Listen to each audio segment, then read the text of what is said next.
दोस्तों, 5 राज्यों के चुनाव के साथ 5 राज्यों में उपचुनाव भी हुआ। जी हां, आपको पता है 5 राज्य जिनमें उपचुनाव हुआ 7 विधानसभा सीटों पर, वो हैं गुजरात, कर्नाटक, महाराष्ट्र, नागालैंड, त्रिपुरा। यहां जीत का फार्मूला सीधा साधा रहा, जीत का गणित बिल्कुल सीधा रहा। जहां जिसकी सरकार वहां उसकी जीत। जी हां, गुजरात में बीजेपी की सरकार है, 1 सीट पर उपचुनाव हुआ, वहां बीजेपी जीत गई। कर्नाटक में कांग्रेस की सरकार है, वहां 2 सीटों पर उपचुनाव हुआ, कांग्रेस जीत गई। महाराष्ट्र में 2 सीटों पर उपचुनाव हुआ, वहां भी बीजेपी की सरकार है, बीजेपी गठबंधन की, वो बीजेपी गठबंधन जीत गया। सबसे दिलचस्प इसमें सीट रही बारामती। यहाँ जो डिप्टी सीएम, पूर्व डिप्टी सीएम अजित पवार रहे, उनके निधन के बाद ये सीट खाली हुई थी। वहाँ से उनकी पत्नी सुनेत्रा पवार को चुनाव लड़ाया गया एनसीपी की तरफ से।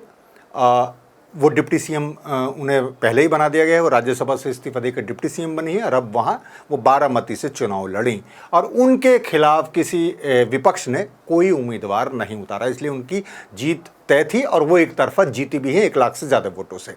क्योंकि एनसीपी शरद पवार ने उनके खिलाफ कोई भी प्रत्याशी उतारने से मना कर दिया था, तो फिर कांग्रेस भी पीछे हट गई, शिवसेना, मतलब किसी भी पार्टी जो महाअघाड़ी है, विपक्ष है जो महाराष्ट्र में, उसने उनके खिलाफ कोई प्रत्याशी नहीं उतारा। निर्दलीय कुछ प्रत्याशी खड़े हुए, इस वजह से चुनाव भी हुआ, वो निर्विरोध भी जीत सकती थी। तो उनका जो जीत है जो बारामती की, यानी उनकी लगभग तय थी। मतलब कि भाई एक डिप्टी सीएम या सीएम कहीं से लड़ रहा हो चुनाव, तो आप मान सकते हैं कि उसकी जीत तय होती है। तो उपचुनाव का एक फार्मूला है, जहां जिसकी सरकार होती है आम तौर पर, हालांकि कई जगह इसमें अपवाद भी हुआ है, लेकिन आम तौर पर उसी को ही सीट मिलती है। तो जैसे मैंने बताया, गुजरात में बीजेपी, कर्नाटक में कांग्रेस, महाराष्ट्र में बीजेपी गठबंधन एनसीपी, और दूसरी सीट जिसे मिली वो बीजेपी को मिली। 2 सीटों पर वहाँ उपचुनाव हुआ। इसी तरह त्रिपुरा में भी बीजेपी की सरकार है, वहाँ 1 सीट पर उपचुनाव हुआ, वहाँ भी बीजेपी को जीत मिली। नागालैंड, वहाँ बीजेपी गठबंधन की सरकार है, वहाँ 1 सीट पर उपचुनाव हुआ, वहाँ भी वो बीजेपी के खाते में गई। तो गुजरात में उमरेठ सीट थी, महाराष्ट्र में राहोरी और बारामती सीट थी, कर्नाटक में बागलकोट और दावनगेरे दक्षिण सीट थी, और नागालैंड में कोटीडांग और त्रिपुरा में धर्मनगर।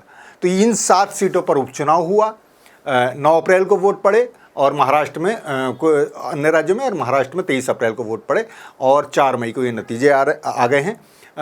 सभी सीटों पर जहां जिसकी सरकार है, जिस पार्टी की सरकार है, उसी के खाते में वो सीट चली गई है। और बारामती डिप्टी सीएम सुनेत्रा अजित पवार एक तरफा उन्होंने जीत हासिल कर ली है। तो ये था उपचुनाव का रिजल्ट।